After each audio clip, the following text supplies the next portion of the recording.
Okay, how to add a new post to your website. I'm in the back end of my own site, DC Digital.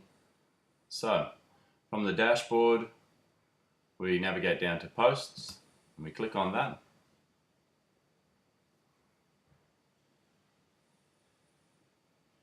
Then we add new.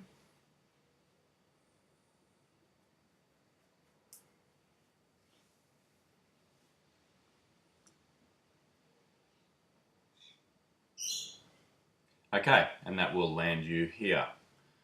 You can choose to use the default editor. If we have designed your site for you, we use the Divi Builder, but there are numerous builders out there.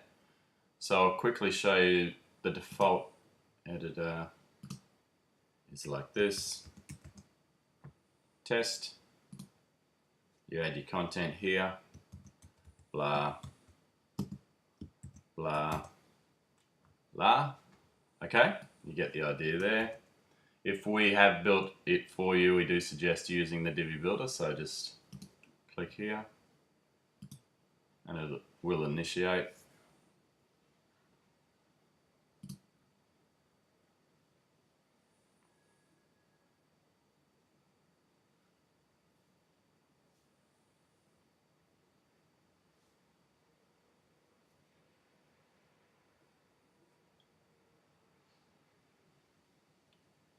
Okay, now it will give you the option of choosing pre-made layout, clone an existing page on your site that we may have built for you, or build from scratch. Just for this tutorial, I'll start building from scratch. And it will take you here to the front end of your site, and you can choose to add any sort of a row. This content will go fully across it. So if we go three columns, oh, unpopular.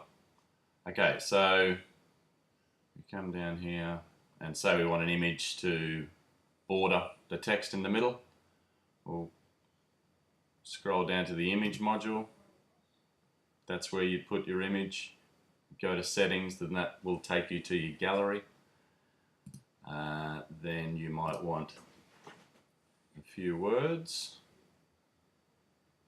So you scroll down to the text module. You'd place in your words there, in here, remove all that. And then you might place another image module, like so. And again, you'd go and choose it from your gallery here by clicking on settings. So that's very basically how you would do a new post. If you want a new section, you will come down to here and add a new section and then say full content underneath, text, and again you see the formatting and how it sort of works. Once you have something you like, you obviously save and post that, but I might save that for another video. Thank you for watching SEO Services Brisbane, DC Digital. See you later.